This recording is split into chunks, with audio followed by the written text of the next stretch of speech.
Hi everyone, ನಾನು ನಿಮ್ಮ ಕನ್ನಡ ಕೋರಿ ಪ್ರೇಮ. ನನ್ನ ಯೂಟ್ಯೂಬ್ ಚಾನಲ್ಗೆ ನಿಮ್ಮೆಲ್ಲರಿಗೂ ಪ್ರೀತಿಯ ಸ್ವಾಗತ.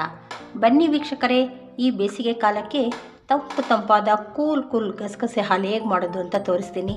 ಈ ಸಮ್ಮರ್ ಸೀಸನ್ಗೆ ಎಷ್ಟು ಒಳ್ಳೆಯ ರೆಸಿಪಿ ಅಂದರೆ ನಾನು ಹೇಳೋಕ್ಕಿಂತ ನೀವೇ ಒಮ್ಮೆ ಮಾಡಿ ಇದರ ರಿಸಲ್ಟ್ನ ನೀವೇ ಹೇಳ್ತೀರಾ.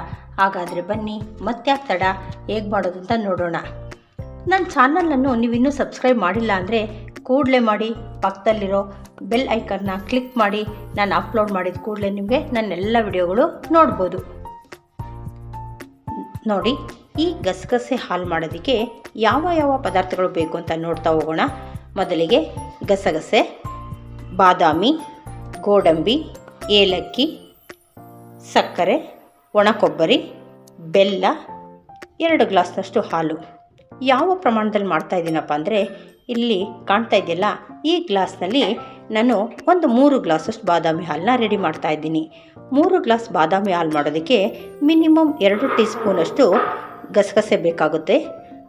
6ರಿಂದ 7 ಬಾದಾಮಿ, ಒಂದು 10 ಗೋಡಂಬಿ, 4ರಿಂದ 5 ಏಲಕ್ಕಿ ತೊಗೊಂಡಿದ್ದೀನಿ.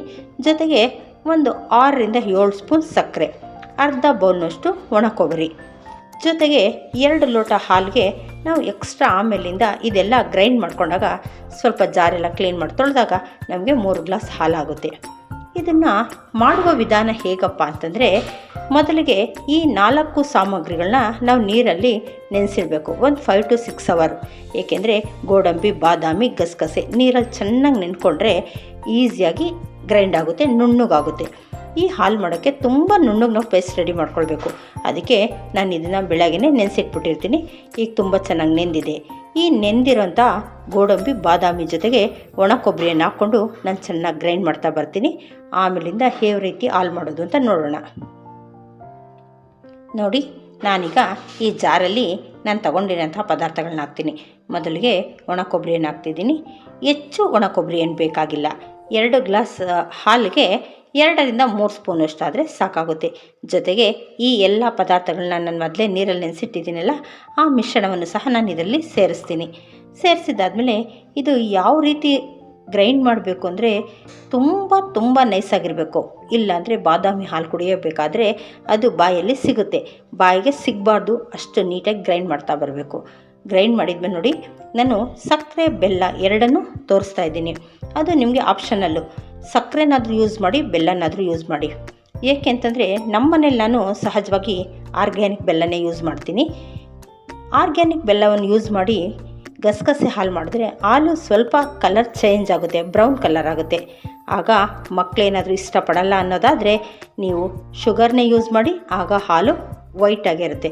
ಅದಕ್ಕೋಸ್ಕರ 2 ತೋರಿಸ್ತಾ ಇದ್ದೀನಿ. ನಿಮ್ಮ ಇಷ್ಟ ಯಾವ್ದು ಬೇಕಾದರೂ ನೀವು ಯೂಸ್ ಮಾಡಿ. ಈಗ ನಾನು ಇದನ್ನು ನೀಟಾಗಿ ಗ್ರೈಂಡ್ ಮಾಡ್ಕೊಂಡು ಬರ್ತೀನಿ. ಆಮೇಲಿಂದ ಯಾವ ರೀತಿ ಮಿಕ್ಸ್ ಮಾಡೋದು ಅಂತ ನೋಡೋಣ. ನೋಡಿ, ನಾನು ತೊಗೊಂಡಿರೋಂಥ 2 ಗ್ಲಾಸ್ ಹಾಲನ್ನ ಆಲ್ರೆಡಿ ಸ್ಟವ್ ಮೇಲೆ ಪಾತ್ರೆ ಇಟ್ಟಿದ್ದೀನಿ, ಹಾಕಿದ್ದೀನಿ. ಈಗ ಹಾಲು ಚೆನ್ನಾಗಿ ಕಾಯ್ತಾ ಬಂದಿದೆ. ಈಗ ನಾವೇನು ಮಾಡಬೇಕಪ್ಪ ಅಂದರೆ, ಆಲ್ರೆಡಿ ಹಾಲು ಬಿಸಿಯಾಗಿರೋದ್ರಿಂದ ನೋಡಿ, ನಾವು ರುಬ್ಕೊಂಬಂದಿರೋ ಪೇಸ್ಟು ಎಷ್ಟು ನೀಟಾಗಿ ಗ್ರೈಂಡ್ ಆಗಿದೆ ಅಂದರೆ ಒಳ್ಳೆ ಗಂಧದ ಥರ ಇದೆ. ಇಷ್ಟು ನುಣ್ಣಗೆ ನಾವು ರುಬ್ಬಬೇಕು. ಅದಕ್ಕೋಸ್ಕರನೇ ನಾವು ರಾತ್ರಿ ಹೊತ್ತೇ ಇದನ್ನು ನೆನೆಸಿಡಬೇಕು. ಅರ್ಲಿಯಾಗಿ ನೆನೆಸಿಟ್ರೆ ತುಂಬ ನುಣ್ಣಗಾಗುತ್ತೆ. ಈಗ ನಾವು ರುಬ್ಬಿಟ್ಟಿರೋ ಅಂಥದನ್ನ ಮಿಶ್ರಣವನ್ನು ಇದರಲ್ಲಿ ನಿಧಾನವಾಗಿ ಸೇರಿಸೋಣ. ಆಲ್ರೆಡಿ ಹಾಲಾಗಲೇ ಚೆನ್ನಾಗಿ ಬಿಸಿಯಾಗಿದೆ. ಇದನ್ನು ಸೇರಿಸಿ ಜಾರೆಲ್ಲ ಸ್ವಲ್ಪ ನೀಟಾಗಿ ತೊಳೆದು ಇದರೊಳಗಡೆಗೆ ಸೇರಿಸೋಣ. ನೋಡ್ತಾ ಇದ್ದೀರಲ್ಲ ಎಷ್ಟು ನುಣ್ಣಗಿದೆ ಅಂತ. ಎಲ್ಲೂ ಸಹ ಕೊಬ್ಬರಿ ಕಾಣಲ್ಲ. ನಾವು ಕುಡಿಬೇಕಾದ್ರೆ ಬಾಯಲ್ಲೂ ಸಿಗಲ್ಲ, ಅಷ್ಟು ನೀಟಾಗಿ ರುಬ್ಕೋಬೇಕು. ಇಷ್ಟಾದಮೇಲೆ ನಾವೇನು ಮಾಡಬೇಕಪ್ಪ ಅಂದರೆ, ನೀವು ಅಳತೆಗೆ 1 ಗ್ಲಾಸ್ಗೆ 2ರಿಂದ 3 ಸ್ಪೂನಷ್ಟು ಶುಗರ್ನ ಸೇರಿಸಿದ್ರೆ ಸಾಕಾಗುತ್ತೆ. ನೋಡಿ, ಈ ಜಾರೆಲ್ಲ ಕ್ಲೀನ್ ಮಾಡಿ ಒಂದು ಅರ್ಧ ಗ್ಲಾಸಷ್ಟು ನೀರು ಹಾಕಿ. ಯಾಕೆಂದರೆ ಈ ಗಸಗಸೆ ಹಾಲು ತುಂಬ ಗಟ್ಟಿಗಿರಬಾರ್ದು. ಗಟ್ಟಿ ಆದರೆ ಪಾಯಸ ಆಗೋಗುತ್ತೆ. ಅದಕ್ಕೆ ಹಾಲಿಗಿಂತ ಸ್ವಲ್ಪ ಗಟ್ಟಿ ಇರಬೇಕು. ನೋಡಿ, ಈ ಕನ್ಸಿಸ್ಟೆನ್ಸಿಲಿರಲಿ. ಏಕೆಂದರೆ ತುಂಬ ತೆಳುವಾಗಿದ್ದರೂ ಚೆನ್ನಾಗಿರಲ್ಲ, ತುಂಬ ಗಟ್ಟಿ ಆದರೂ ಪಾಯಸ ಥರ ಆಗಿಬಿಡುತ್ತೆ. ಸ್ವಲ್ಪ ಮಟ್ಟಿಗೆ ಗಟ್ಟಿ ಇರಲಿ. ಈಗ ಇದು ಒಂದು ಕುದಿ ಕುದಿಸೋಣ. ಈ ಒಂದು ಟೈಮಲ್ಲೇ ನಾವು 1 ಗ್ಲಾಸ್ಗೆ 2 ಸ್ಪೂನ್ ಥರ ಸಕ್ಕರೆ ಅಳತೆಯಲ್ಲಿ ಇದಕ್ಕೆ ಸೇರಿಸೋಣ.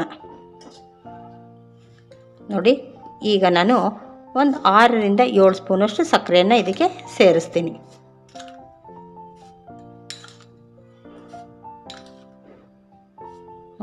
ಕರೆಕ್ಟಾಗಿ ಇಷ್ಟು ಶುಗರ್ ಬೇಕಾಗುತ್ತೆ. ಇಷ್ಟನ್ನು ಸೇರಿಸಿದ ಮೇಲೆ ಇದು ಜಾಸ್ತಿ ಹೊತ್ತೇನು ಮಳ್ಳದೇನು ಬೇಕಾಗಿಲ್ಲ. ಒಂದು ಕುದಿ ಬಂದರೆ ಸಾಕಾಗುತ್ತೆ. 1-2 ನಿಮಿಷಗಳ ಕಾಲ ಇದನ್ನು ಚೆನ್ನಾಗಿ ಬಿಸಿ ಮಾಡೋಣ. ನೋಡ್ತಾ ಇದ್ದೀರಲ್ಲ, ಈಗ ಹಾಲು ಉಕ್ಕೋದಕ್ಕೆ ಪ್ರಾರಂಭ ಮಾಡಿದೆ. ಈ ರೀತಿ ಒಂದು ಸಾರಿ ಉಪ್ಪು ಬಂದರೆ ಸಾಕಾಗುತ್ತೆ. ಅಲ್ಲಿಗೆ ಚೆನ್ನಾಗೆಲ್ಲ ಮಿಕ್ಸ್ ಆಗಿರುತ್ತೆ. ಈ ಒಂದು ಟೈಮಲ್ಲಿ ಗಸಗಸೆ ಹಾಲು ರೆಡಿಯಾಗಿದೆ. ನಾವು ಸ್ಟವನ್ನು ಆಫ್ ಮಾಡ್ಕೋಬೋದು. ನೋಡ್ತಾ ಇದ್ದೀರಲ್ಲ, ತಂಪಾದ ಗಸಗಸೆ ಹಾಲು ಕುಡಿಯಲು ಸಿದ್ಧವಾಗಿದೆ. ನಾ ಹೇಳ್ದಾಗೆ 2 ಲೋಟ ಹಾಲು ತೊಗೊಂಡ್ರೆ ಈ ರುಬ್ಬಿರೋದೆಲ್ಲ ಹಾಕಿದ್ರೆ ಕರೆಕ್ಟ್ ಮೆಷರ್ಮೆಂಟಲ್ಲಿ 3 ಲೋಟ ಹಾಲು ಸಿದ್ಧವಾಗಿದೆ. ಹೀಗೆ ಮತ್ತಷ್ಟು ಒಳ್ಳೊಳ್ಳೆಯ ಹೆಲ್ತಿ ರೆಸಿಪಿಗಳನ್ನು ನಿಮಗಾಗಿ ಮಾಡಿ ತೋರಿಸ್ತೀನಿ. ಕಾಯ್ತಾ ಇರಿ. ಬಟ್ ಲೈಕ್, ಶೇರ್, ಸಬ್ಸ್ಕ್ರೈಬ್ ಮಾಡೋದನ್ನು ಮರಿಬೇಡಿ. Thank you.